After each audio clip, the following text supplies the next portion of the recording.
Okay. Okay.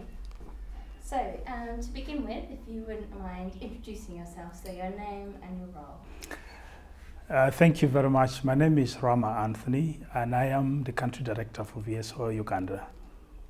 Lovely, thank you. And can we get one more of those, but just start with, my name is... My name is Rama Anthony, and I'm the country director for VSO Uganda. Lovely.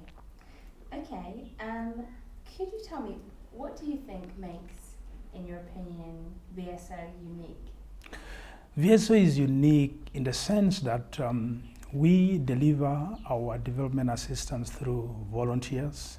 We work with a variety of volunteers. We have the long-term volunteers, ICS volunteers, corporate volunteers, among others. But importantly also is the community volunteers that help us in delivering our program. That, I think, sets us apart from other development agencies in the country. Great. In what way can volunteering interventions be more effective or sustainable? What's special about that type of intervention? What is special about our volunteering model is that we bring communities at the center. I just mentioned community volunteers. Community volunteers have been the vehicle for sustainability of the uniqueness that corporate and international volunteers or long-term volunteers bring to the delivery of our program. We have been able to have continuity because there are community people who have been involved in delivering health programs, working with communities on popularizing our education activities, but also talking to young people about opportunities they can be involved in. Lovely, thank you. So could you describe how different volunteers have been used in this project in the surrounding of Hoima, skilling youth for oil and gas? Thank you. We have three sets of volunteers that are involved in this program. One is the long-term volunteers. The long-term volunteers bring expert and technical skills into delivery of the program. They are located within partner organizations, and these are the vocational training institutions.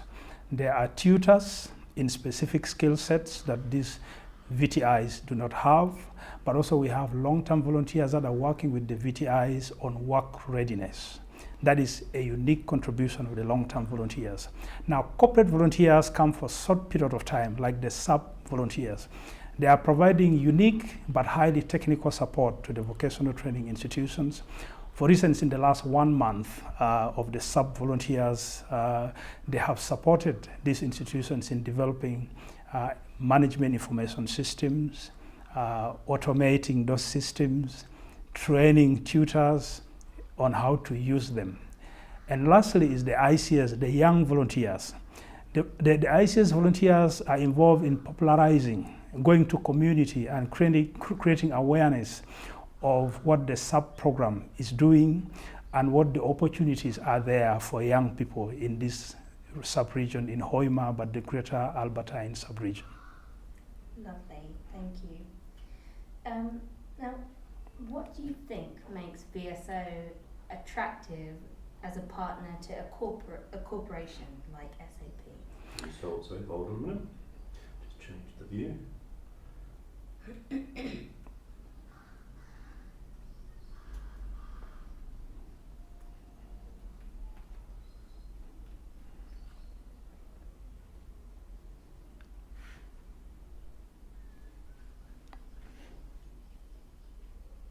Okay. Great. Okay, so yeah, what do you think makes VSO an attractive partner to a corporate? VSO's strategy for delivering its work is putting communities at the center. And I think one thing the sub-volunteers find unique about VSO is that during placement, they find themselves located within communities, within primary actors, or in fact directly working with the partner organizations.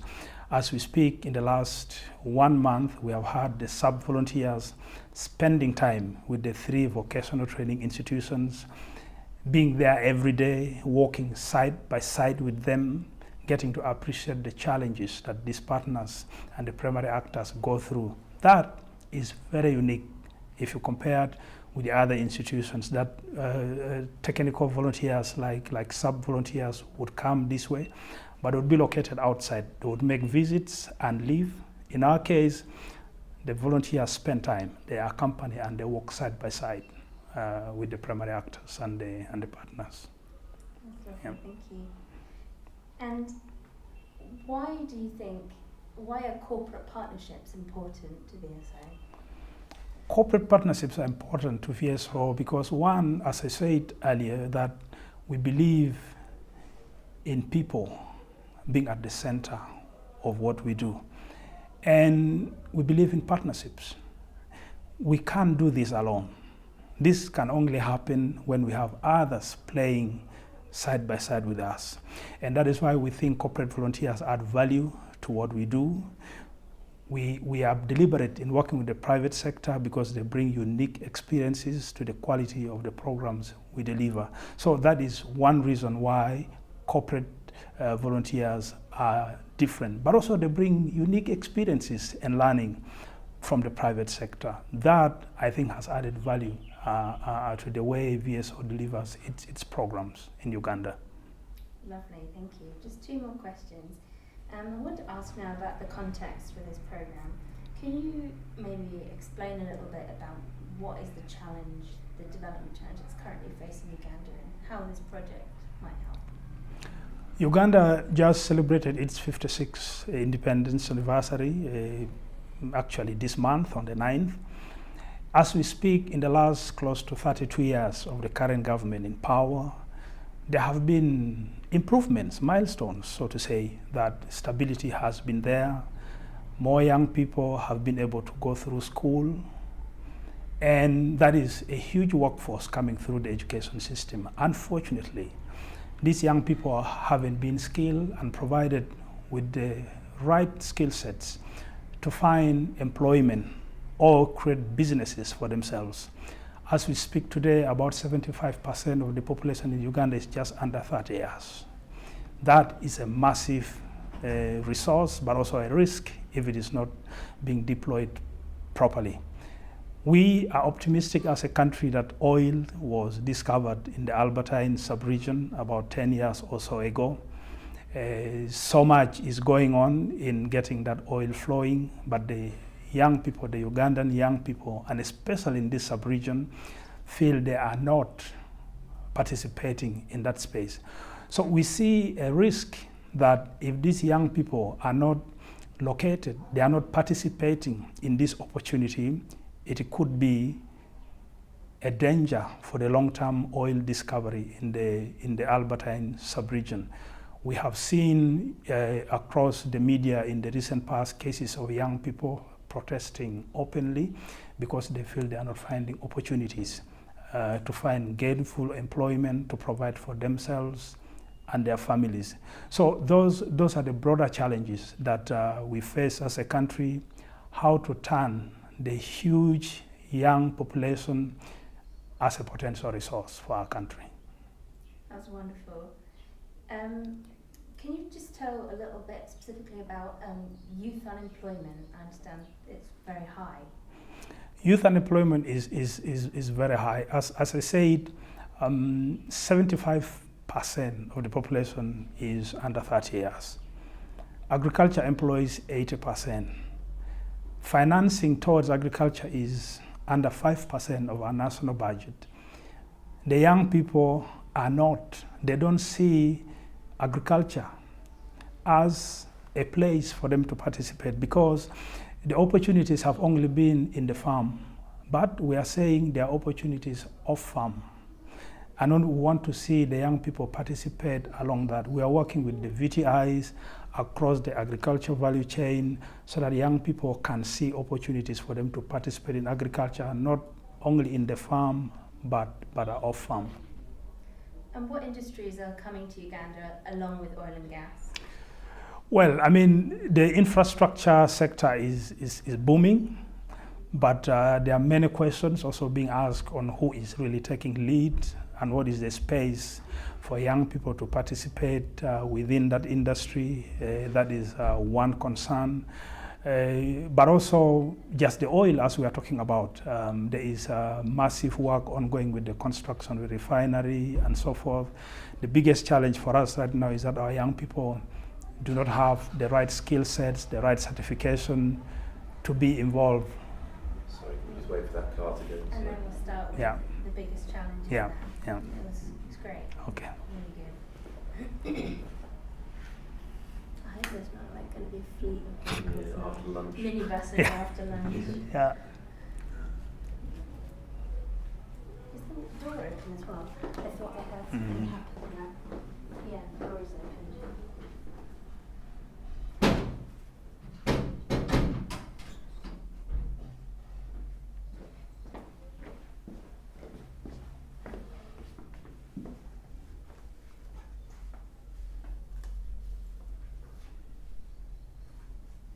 Everything is right now, isn't it? Okay. Yep. If you can, where you were starting, the biggest challenge is that? The biggest challenge as we see today is that, for instance, in the construction sector, the opportunity for local content is still limited. And we feel that creates opportunity if young people were given the space to participate.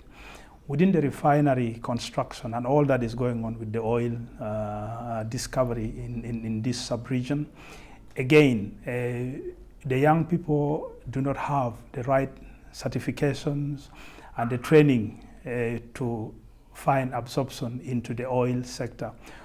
What we are doing with the VTIs at the moment is that we create opportunity for the young people to get the right skills and certifications so that they have space to participate in the oil sector. The other challenges are access to finance for young people, even. Well, it's got to be started with the other challenge. Yeah. The other challenge is waiting for the cars. The challenge is the cars.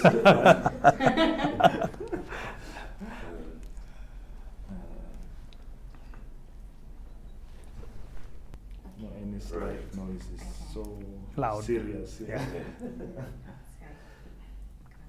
other challenge. The other challenge is access to finance for young people. Those that are starting enterprises, it's difficult to borrow from the financial institutions. Credit rates are expensive. The demands for collateral are limiting for young people to participate. Okay, just two more questions. Firstly, Yeah. Wait for him to go.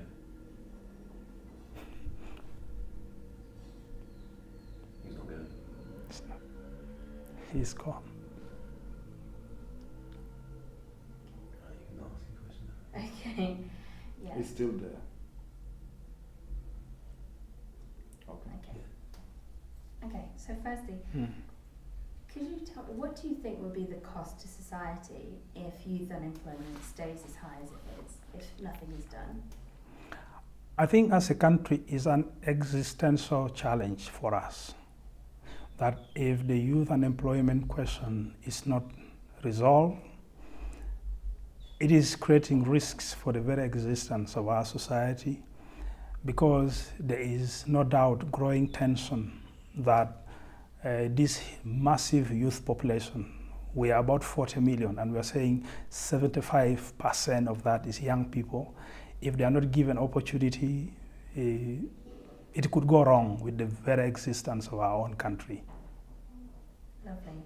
And then finally, what do you think Uganda would look like or could be like if that problem was solved and if these huge numbers of young people were in meaningful, gainful employment and getting a good income? I think our incomes as a country, our gross national domestic product would triple. I could say that. At the moment, we are just about $600 per capita. That would change dramatically with these young people being gainfully employed. But the results would be healthier households, healthier families, a happier nation than what it is today. And we would be a neighbor that creates opportunity because we are located in a region that is challenged by instability. And many people in our neighborhood come into our country to find safety. At the moment, because there are limited opportunities for the young people, there is a challenge.